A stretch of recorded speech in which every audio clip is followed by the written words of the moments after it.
चलो good morning विद्यार्थीओ। હવે સાયક્લોટ્રોનમાં આગળ વધતા હતા જોઈએ માં સાયક્લોટ્રોન શું છે તો કે સાયક્લોટ્રોન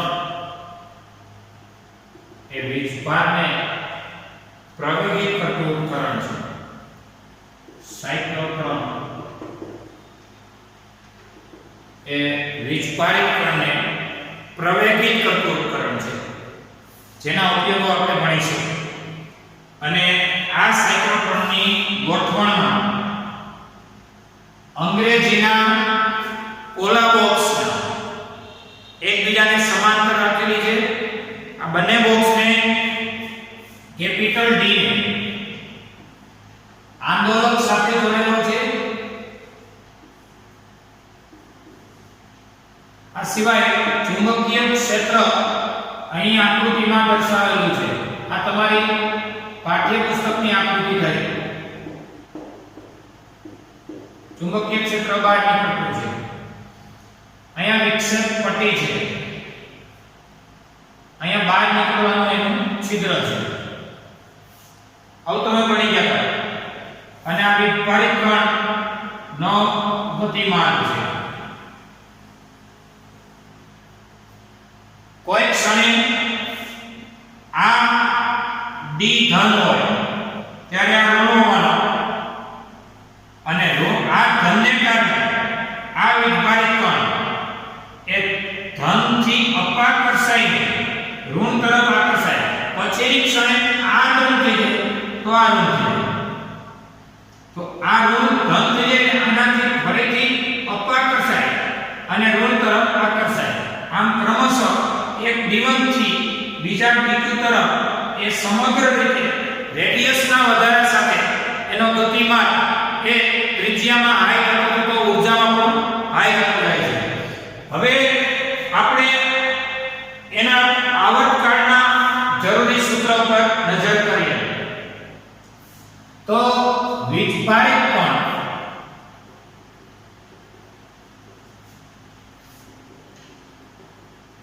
પર લાગતા બળો,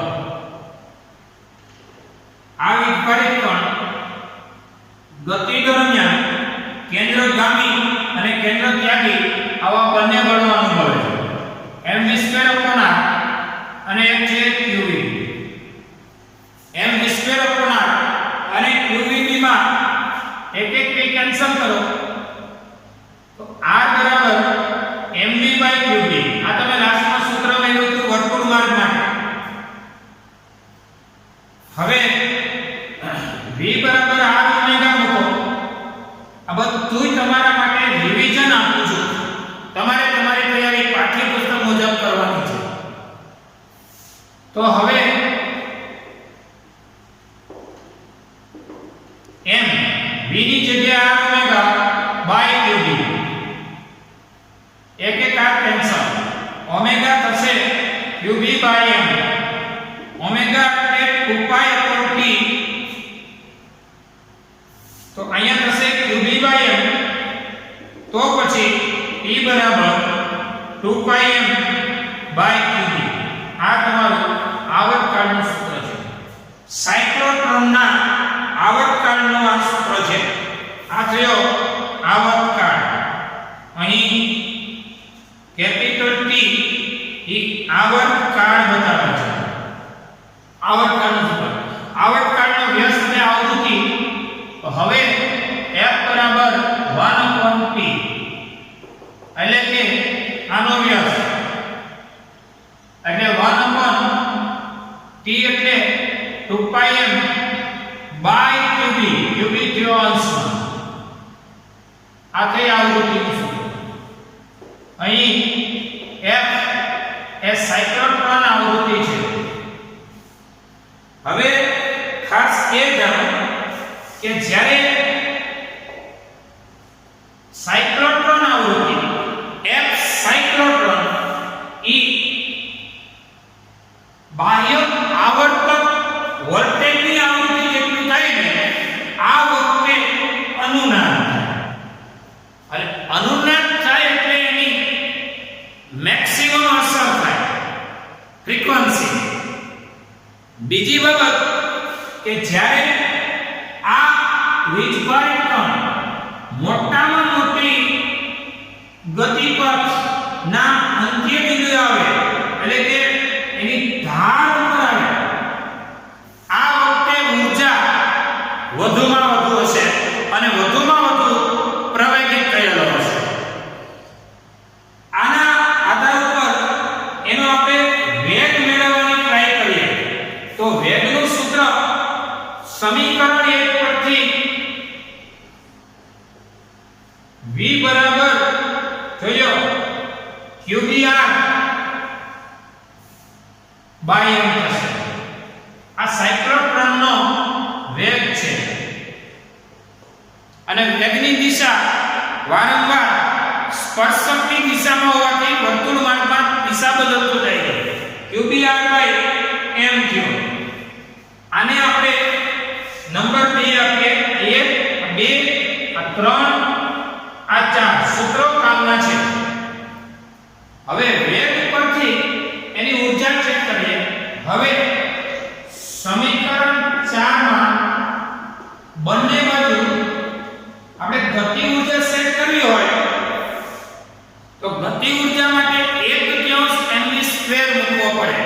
એટલે કે સમીકરણ 4 માં બંને બાજુ અથવા તો સમીકરણ 4 પરથી ગતિ ઊર્જા k બરાબર 1/3 mv² અને m v ની જગ્યાએ તમે મૂકી શકો qbr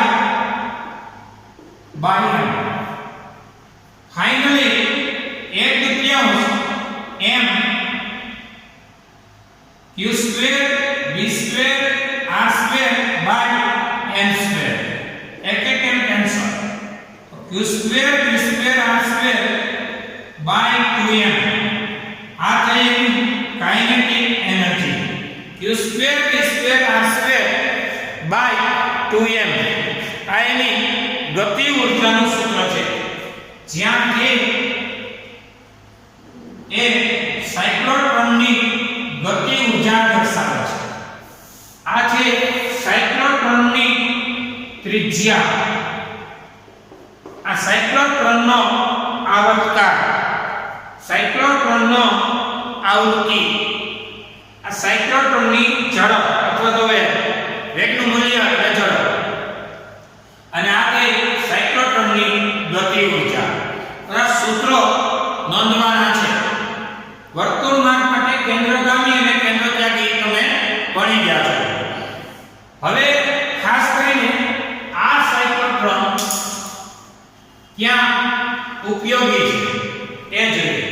સાયક્લોટ્રોનના ઉપયોગો એમાં એક ઉપયોગ જોઈએ તો એ સાયક્લોટ્રોનને ન્યુક્લિયસ પર પ્રતાડિત કરવો પડે. પ્રતાડિત કરવું એટલે કે બોમ્બાર્ડ કરવું, એની ઉપર ફેંકવો. ફેંકવાનો આપણે નહીં, એ સાધન દ્વારા ફેંકવાનો, ઉપકરણ દ્વારા. અને એ બોમ્બાર્ડ કરી એના ન્યુક્લિયસના જે ન્યુક્લિયર ઘટનાઓ છે એનો અભ્યાસ કરવાનો. બીજો ઉપયોગ કહીએ ને તો ઘન પદાર્થોમાં કોઈ ઘન પદાર્થના ટુકડા પર બીજા આયનો ઘુસાડી પદાર્થના ગુણધર્મનો ઉપયોગ અથવા તો ગુણધર્મને જાણવા. એ સિવાય સાયક્લોટ્રોન કોઈ નવા જ પ્રકારના દ્રવ્યનું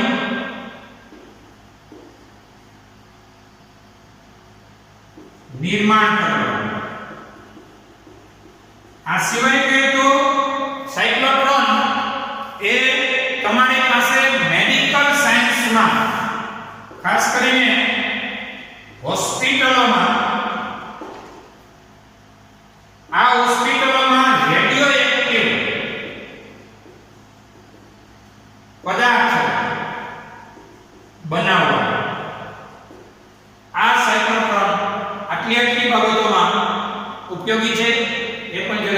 જોઈ લેજો એની ત્રિજ્યા એનો આવર્તક ફ્રીક્વન્સી વેલોસિટી કાઇનેટિક એનર્જી એના જરૂરી સૂત્રો આપણે મેળવી લીધો છે અને આ સાયક્લોટ્રોન ક્યાં વપરાય છે એના ઉપયોગો શું છે એ જોઈ લીધું છે ચલો અહીંયા સુધી સાયક્લોટ્રોન જોઈ લો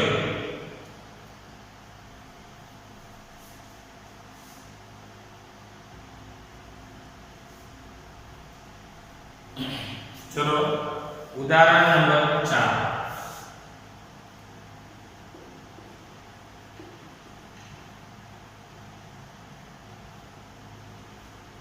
एक साइक्लोट्रॉन ना दोलन ની આવૃત્તિ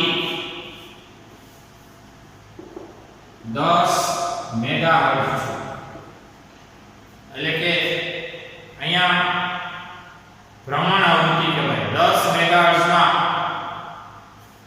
એટલે કે 10 ગુણ્યા 10 ની 6 હર્ટ્ઝ 10 ની 7 હર્ટ્ઝ ની આવૃત્તિ થઈ આવૃત્તિ એટલે 1 સેકન્ડમાં થતા ભ્રમણની સંખ્યા 1 સેકન્ડમાં 10 ની 7 ભ્રમણ કરે છે હવે પ્રોટોન્સને પ્રવેગિત કરવા માટે કેટલું ચુંબકીય ક્ષેત્ર જરૂરી છે પ્રોટોનને પ્રવેગિત કરવા જરૂરી ચુંબકીય ક્ષેત્ર B એટલે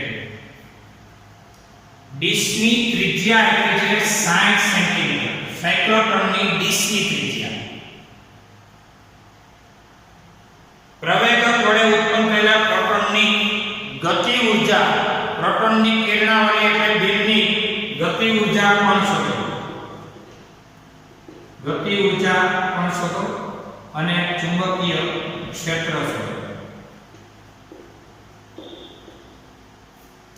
60 સેન્ટીમીટર એટલે 60 10 ની -2 મીટર સેન્ટીમીટર ના મીટર કયા આ હર્ટ્ઝ અથવા તો સેકન્ડ હર્ટ્ઝ બરોબર છે હવે આપણે જાણીએ છીએ સાયક્લોટ્રોન માટે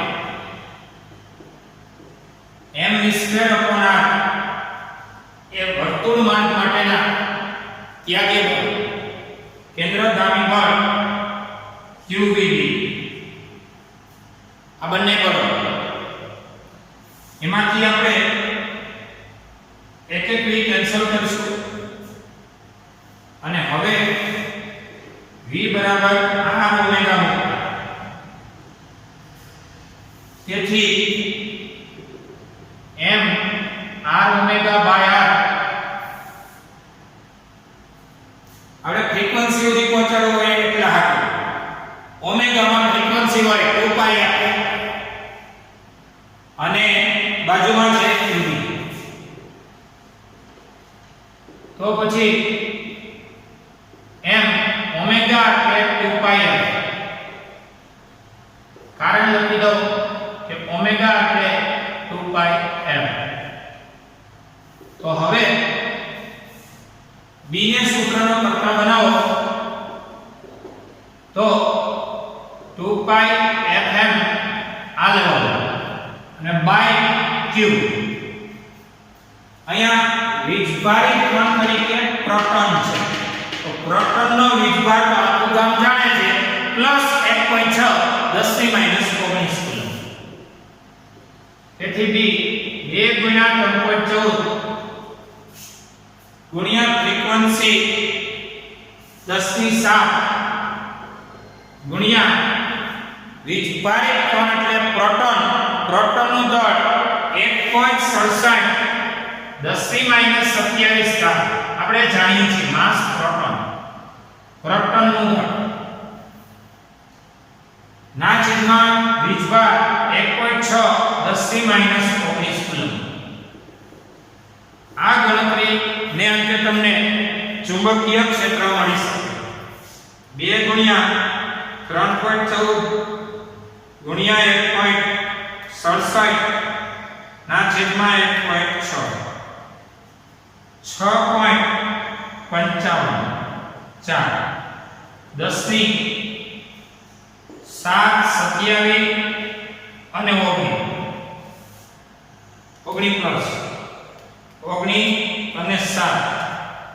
માંથી 27 જાય -1 થાય.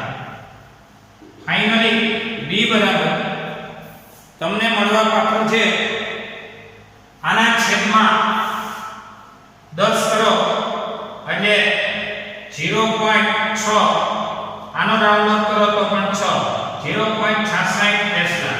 આ થયું ચુંબકીય ક્ષેત્રની ગણતરી. એક પ્રશ્ન પૂરો થયો. ત્યાર પછી ગતિ ઊર્જા શોધો. તો ગતિ ઊર્જા માટે 1/2mv² સૂત્રની જરૂર છે અને v મેળવવા માટે v અહીંયા મળેલો છે. જો આ તમારા સમીકરણ 1 માં છે. તો હવે ગતિ ઊર્જાની ગણતરી પણ જોઈ લઈએ. જો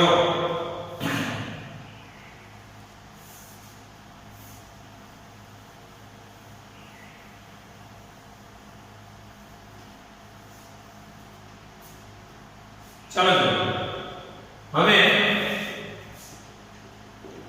ગતિ ઊર્જા k બરાબર 1/2mv². એટલે કોણ ગતિ કરે છે? પ્રોટોન. જો પ્રોટોનને આપણે સાયકલ કરાવવાનો છે. તો માસ પ્રોટોન ઇન્ટુ વેલોસિટી. વેલોસિટી કેટલી થાય છે? જો ત્યાગી અને ગામી. તો પછી વેલોસિટી થશે qvr બાય m. વેલોસિટી એટલે qvr બાય m. તો હવે k બરાબર 1/2 માસ પ્રોટોન ઇન્ટુ વેલોસિટી. વેલોસિટીમાં qvr બાય m એટલે કે k બરાબર 1/2 mass proton into q² v² r² by m². આ માસ પ્રોટોન છે. એક એક m કેન્સલ. વીજભાર, ચુંબકીય ક્ષેત્ર અને એની રેડિયસ ના જાણીતા મૂલ્ય મૂકીને આ દાખલો તમે ગણી શકો છો. 1/2 પ્રોટોનનો વીજભાર 1.6 10⁻⁻19 કુલમ. ચુંબકીય ક્ષેત્ર આપણે જે મેળવ્યું છે હમણાં જ મેળવ્યું 0.66 ટેસ્લા વડે ઓલ સ્ક્વેર. હમણાં આપણે ચુંબકીય ક્ષેત્ર મેળવ્યું એ જ જાણીતું મૂલ્ય. રેડિયસ 60 10⁻2 નો સ્ક્વેર. માસ પ્રોટોન 1.67 10⁻27 કિલોગ્રામ. આ તમને ઊર્જા જૂલમાં મળશે અને જૂલમાંથી આપણે એને EV માં કન્વર્ટ કરશું. આ ઊર્જા શેમાં મળશે? જૂલમાં. તો 1.6 ગુણ્યા 1.6 ગુણ્યા 0.66 ગુણ્યા 0.66 ગુણ્યા 60 ગુણ્યા 60 ના છેદમાં 2 છે ના છેદમાં 1.67 એટલે થશે 1201.94. એની સામે 10 ની ઘાત 19 દુ 38 2 દુ 4 -27 + 27 38 અને 4 42 -42 અને એમાંથી 27 42 માંથી 27 જાય તો -15 ઘાત જૂલમાં. ફાઇનલી 1 2 3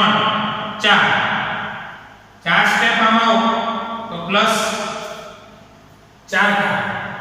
કાઈ ન કરો તો કાઈ આ જૂલમાં.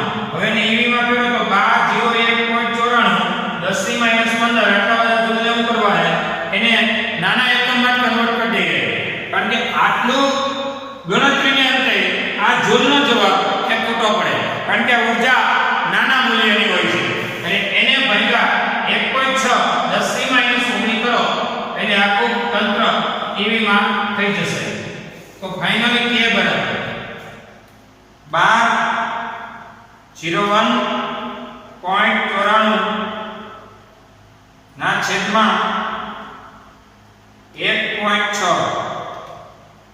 એટલે થાય 751.21 10 ની ઘાતની વાત કરીએ -19 19 માંથી 15 જાય તો 4 એવી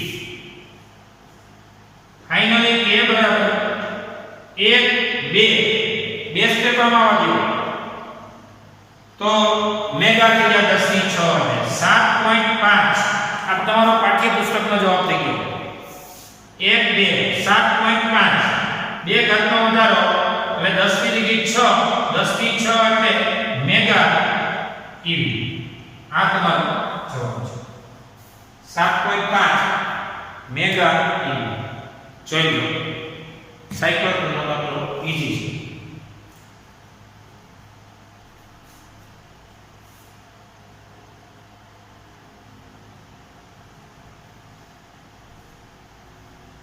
चलो नेक्स्ट पॉइंट प्रवाह खंड ने कारणें बनતું ચુંબકીય ક્ષેત્ર विद्युत प्रवाह खंड ने લીધે મળતું ચુંબકીય ક્ષેત્ર વિદ્યુત પ્રવાહ ખંડને લીધે મળતું ચુંબકીય ક્ષેત્ર અને બાહ્ય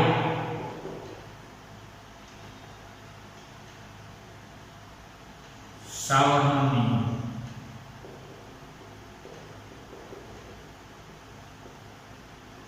બાહ્ય અલગ છે અને સાવર અલગ છે બે વૈજ્ઞાનિકો છે બાહ્ય અને સાવર આ બંને વૈજ્ઞાનિકોએ પ્રવાહ ખંડને લીધે આવો કોઈ તાર છે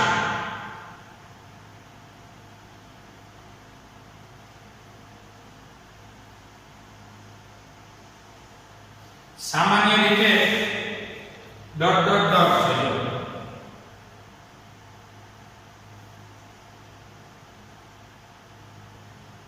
તાર XY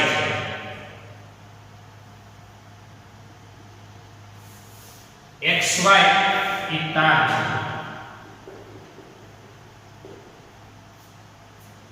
આ તારમાં પ્રવાહની દિશા ઉપર તરફ છે પ્રવાહ ધારિત તાર છે પ્રવાહ ધારિત છે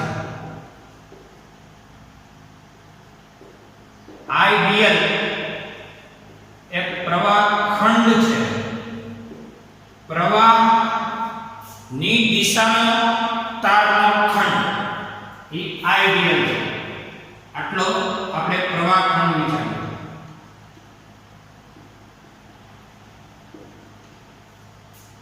આ પ્રવાહ ખંડથી r વેક્ટર અંતરે બિંદુ P છે પ્રવાહ ખંડથી r સ્થાન સદિશે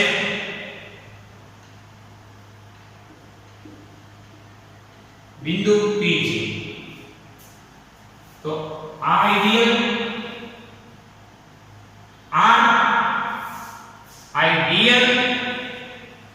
ક્રોસ r ના છેદમાં r ઘન ના સમપ્રમાણમાં આ પ્રવાહને કારણે એટલે કે આ પ્રવાહ ખંડને કારણે ચુંબકીય ક્ષેત્ર મળે આવું બાહ્ય અને સાવર એના પ્રાયોગિક મૂલ્યને આધારે કર્યું છે આપણે અહીંયા આ સૂત્ર ઇમ્પેરિકલ છે એટલે કે પ્રાયોગિક રીતે સત્ય સાબિત કરાવેલું છે આપણે સાબિત કરવાનું નથી બાહ્ય અને સાવર એના આપણે કેમ ન્યૂટનનો નિયમ હોય તો કે ભાઈ બે દળ વચ્ચે લાગતું ગુરુત્વાકર્ષણ બળ અંતર દળના ગુણાકારના સમપ્રમાણમાં અંતરના વર્ગના વ્યાસ પ્રમાણ આપણને મજા આવે કે હેલું હોય અને ખરેખર એ પ્રાયોગિક લેવલે જ સાબિત થઈ ગયું અને આ તો આપણે પછી આપણે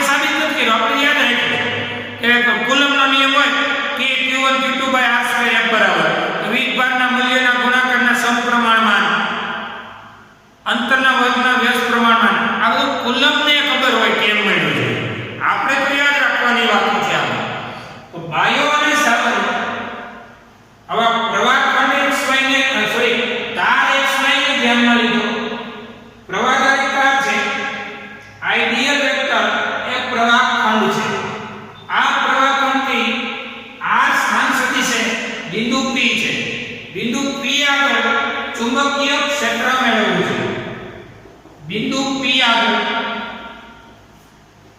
ચુંબકીય ક્ષેત્ર dB વેક્ટર છે અને આ dB વેક્ટર ચલે છે આઈડિયલ ક્રોસ r છેદમાં r ઘન. અહીં dB વેક્ટર અચળાંક હશે μ0/4π. આ μ0/4π એ અચળાંક છે અને આઈડિયલ ક્રોસ r એટલે કે આઈડિયલ r sin થીટા અને બાય r ઘન એક r કેન્સલ તો અહીંયા 2 r વધશે, r ની 2 ઘાત વધશે, અહીંયા 2 ફાઇનલી dB વેક્ટર બરાબર μ0/4π આઈડિયલ sin થીટા અને બાય r સ્ક્વેર બનશે. આ dB વેક્ટર એટલે શું? તો કે સૂક્ષ્મ ખંડને લીધે સૂક્ષ્મ ક્ષેત્ર. સમગ્ર તારને કારણે ક્ષેત્રને B વેક્ટર કહેવાય, ખંડને કારણે ક્ષેત્રને dB વેક્ટર કહેવાય.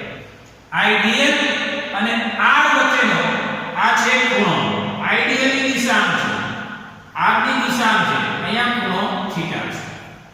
આઈડિયલ અને r ની વચ્ચેનો ખૂણો થીટા છે અને આ થીટામાં જો આઈડિયલ અને r વચ્ચેનો થીટા 0 હોય તો જો આઈડિયલ અને r વેક્ટર વચ્ચેનો થીટા 0 ડિગ્રી હોય તો સમીકરણ 2 પરથી શું કહી શકીએ? સમીકરણ 2 પરથી dB વેક્ટર બરાબર μ0/4π I D L sin 0 r square. sin 0 એ 0 થશે, dB નું મૂલ્ય 0. અન્ય એક શક્ય પરિસ્થિતિમાં જો આઈડિયલ અને r વચ્ચેનો થીટા 90 ડિગ્રી હોય તો સમીકરણ 2 પરથી dB વેક્ટર બરાબર μ0/4π આઈડિયલ sin 90 sin 90 એટલે 1 અને બાય r સ્ક્વેર અને પરિણામે કહેવાય અહીંયા આનું મૂલ્ય 1 મૂકી દો એટલે એને કહેવાય μ0 આઈડિયલ બાય 4π r સ્ક્વેર. તો dB નું μ0 આઈડિયલ બાય 4π r સ્ક્વેર આવું માન છે. જો લેવું હોય 0 હોય તો dB 0. એનો મતલબ પ્રવાહની દિશામાં કોઈ ચુંબકીય ક્ષેત્ર નથી. મતલબ જો સમજો તો ક્યાં છે મેક્સિમમ? તો કે પ્રવાહની દિશાને લંબ મેક્સિમમ છે. પ્રવાહ નહીં તો લંબ એટલે 90 નો ખૂણો થાય. 90 ના ખૂણે ચુંબકીય ક્ષેત્ર એ કેવું છે? મેક્સ હોય. જ્યારે પ્રવાહ જતો હોય ને એની દિશામાં જ આ બિંદુએ ચુંબકીય ક્ષેત્ર 0. પ્રવાહની દિશામાં 0, પ્રવાહની દિશાને લંબ જાઓ તો ચુંબકીય ક્ષેત્ર મેક્સિમમ હોય. એ તો બધાને ખબર છે, ઓસ્ટેડના પ્રયોગમાં આવ્યું છે પ્રવાહના એક તાર હોય એને લંબ ચુંબકીય ક્ષેત્ર હોવાનું. પ્રવાહને લંબ હોય ચુંબકીય ક્ષેત્રની અસર.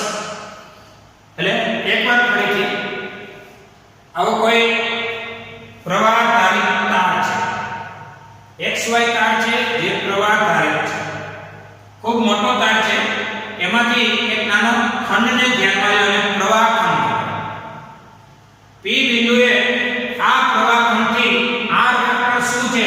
તો કે r વેક્ટર એ પ્રવાહ ખંડથી P બિંદુનો સ્થાન સદિશ છે. r વેક્ટર એ પ્રવાહ ખંડથી P બિંદુનો શું છે? સ્થાન સદિશ. તો બાયો અને સાવરે પ્રાયોગિક રીતે એવું નક્કી કરેલું છે કે આ આઈડિયલ એટલે પહેલી આંગળી જો ક્રોસ ગુણાકાર એટલે જમણા હાથનો સ્ક્રૂનો લીધો આઈડિયલ પહેલી આંગળી આર બીજી આંગળી અને એના દ્વારા આઈડિયલ અને આર થી રચાતા સંકલને લંબ એટલે અંગૂઠો એટલે અહીંયા રાખી દઉં ચોકડી આને કહેવાય બી અહીંયા ચોકડી એ બી ની દિશા બતાવે છે આ પી બિંદુએ ચુંબકીય ક્ષેત્ર ક્યાં છે તો કે અંદર છે અહીંયા ચુંબકીય ક્ષેત્ર આમ છે અહીંયા ક્યાં છે આમ છે અહીંયા ક્યાં છે આમ છે અહીંયા આમ છે અહીંયા આમે આવે છે અહીંયા આમ છે અહીંયા તે છે અહીંયા ફલાણ છે અહીંયા ટીકડું છે આમ ચુંબકીય ક્ષેત્ર એ પ્રવાહધારિતાની આસપાસ આવી રીતે ગોઠવા દેવું હોય છે ચેક કરો શું થાય છે જરા વિચારો ટોપિક એક જ અઘરો હોતો નથી સમજવાનો થોડો સમય જોઈએ એમાં પ્રવાહધારિતાથી આર અંતરે ચુંબકીય ક્ષેત્ર એ પ્રવાહ ખંડને કારણે હોય તો ડીબી અને હવે એનું જો સંકલન કરી નાખો તો આખું બી થઈ જાય સંકલન કરશું આના પછીના પોઈન્ટ એટલે આ સૂત્ર આપ્યું છે એમાં આ બે વચ્ચેનો ખૂણો એટલે કે ક્રોસ ગુણાકાર દૂર કરો એટલે sin થીટા થઈ જશે અને r ઉડી જશે કે અને થીટા જો 0 ડિગ્રી હોય આઈડિયલ એટલે કે પ્રવાહની દિશાનો જ બિંદુ હોય અને ચુંબકીય ક્ષેત્ર 0 હોય અને પ્રવાહને લંબ હોય અને ચુંબકીય ક્ષેત્ર મેક્સિમમ હોય અહીંયા સુધી જોઈએ સૂત્ર યાદ રાખવાનું છે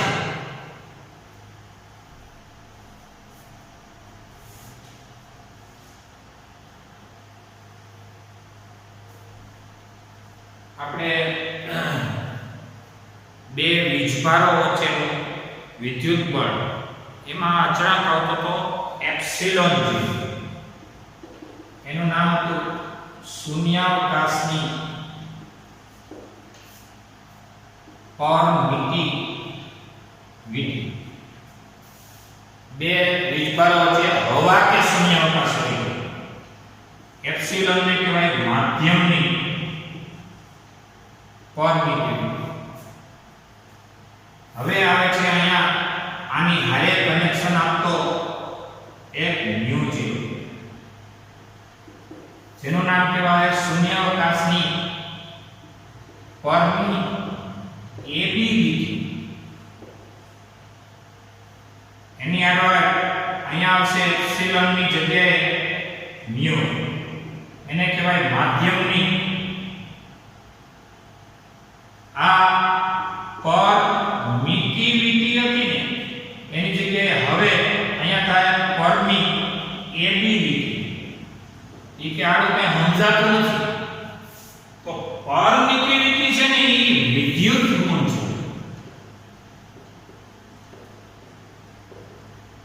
અને પરમિએબિલિટી છે ને પરમિએબિલિટી ઈ ચુંબકીય ગુણ છે એટલે વિદ્યુતીય અચળાંકમાં આવું આવે એપ્સિલોન 0 ને એપ્સિલોન વિદ્યુતમાં જ્યારે ચુંબકીય અચળાંકમાં મ્યુ આવે ચુંબકીય ગુણ ને અને આપણે અહીંયા બાયો સાવરના નિયમમાં અચળાંક આવતો તો ને એ તો μ0/4π આ અચળાંક છે જેનું મૂલ્ય છે 10⁻⁷ μ0/4π નું મૂલ્ય છે 10⁻⁷ ટેસ્લા × મીટર પ્રતિ એમ્પિયર કેમ આવે એ જરા ચેક કરીએ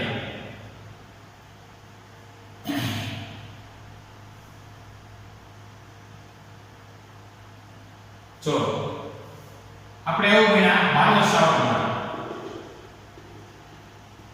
બાયોસાવરમાં આપણે એવું ભણ્યા કે પ્રવાહ ખંડ પ્રવાહધારિતા એમાં પ્રવાહ ખંડ આઈડિયલ આ પ્રવાહ ખંડ છે બરોબર અને આ તારની અંદરનો પ્રવાહ છે. પ્રવાહ ખંડથી આ સ્થાન સદિશ અંતરે બિંદુ P છે. બિંદુ P આગળ ચુંબકીય ક્ષેત્ર dB વેક્ટર બરાબર μ0/4 પાઈ IDL ક્રોસ R ના છેદમાં R ઘન, એટલે કે dB બરાબર μ0/4 પાઈ IDL R sin 90 મેક્સિમમ મૂલ્ય, એટલે dB નું માન IDL R sin 1 અને બાય R ઘન એક એક R કેન્સલ થાય. તો હવે આમાંથી μ0 ને સૂત્રમાં કરતા બનાવો, આને આમ લખો 4 pi r² dB by IDL. હવે એકમ નક્કી કરો આનો, તો જોઈ લઈએ. μ0 નો એકમ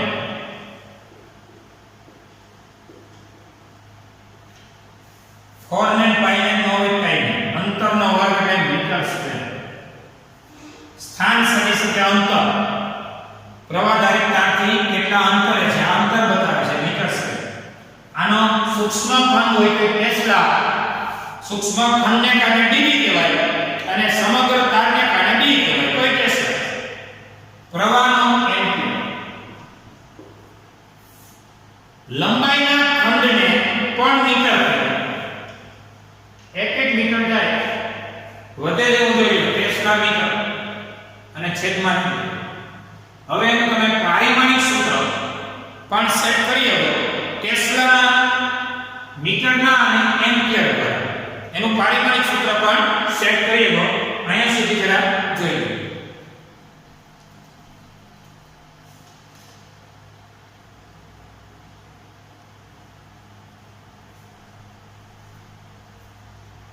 હવે તમારી પાસે આમ તો અત્યાર સુધીમાં આવેલી કોઈ ભૌતિક રાશિ એ અજ્ઞાત નથી. તમે બધી માહિતી મેળવી ગયા છો. તમે લોકો એક વસ્તુ નોંધી શકો, જરા જો કે μ0/4 પાઈ હોય ને ઈ હમણાં અચળાંક આવ્યો dB ચલે છે એમાં બાયોસાવર,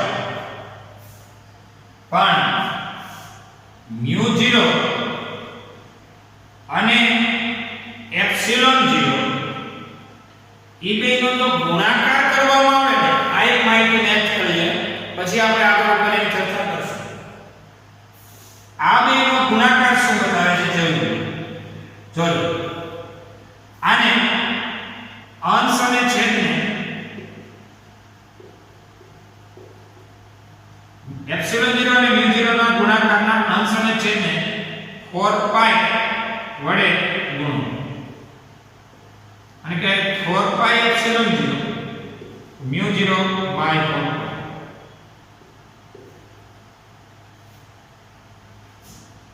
તો આ 4 પાઈ ε0 એ 1/k બતાવે છે ગુણ્યા μ0/4. હું કામ બતાવે એનું કારણ તો k બરાબર 1/4 પાઈ ε0. તો 4 પાઈ ε0 એટલે 1/k. હવે આને જાણીતા મૂલ્ય મૂકીએ. હવે ε0 * μ0 બરાબર આના લેવલથી આપણે લખીશું. આના બરાબર હવે જો 1/k, k નું મૂલ્ય છે 9/10 આ k નું મૂલ્ય છે. μ0/4 પાઈ નું મૂલ્ય છે 10⁻⁷. μ0/4 પાઈ નું મૂલ્ય 10⁻⁷.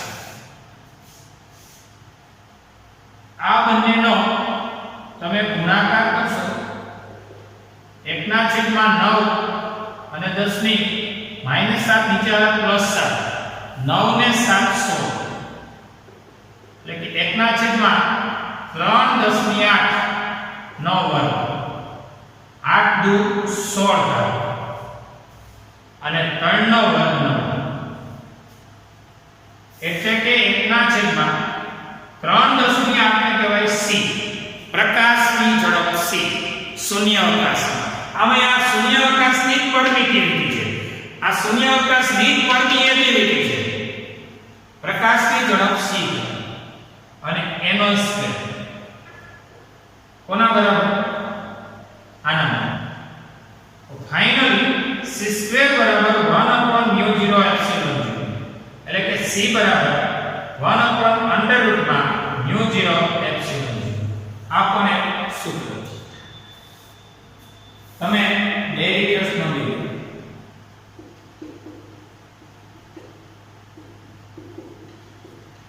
μ0 નો એકમ અને પાડી દઉં છું ઉદાહરણ 4.4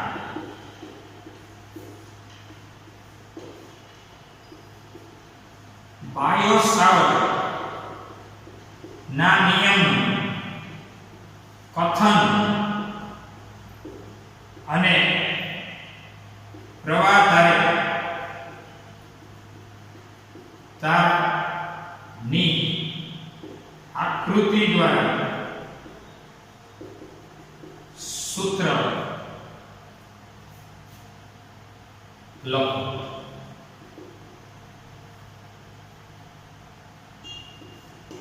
અહીંયા આપણું લેક્ચર પૂરું થયું છે જોયું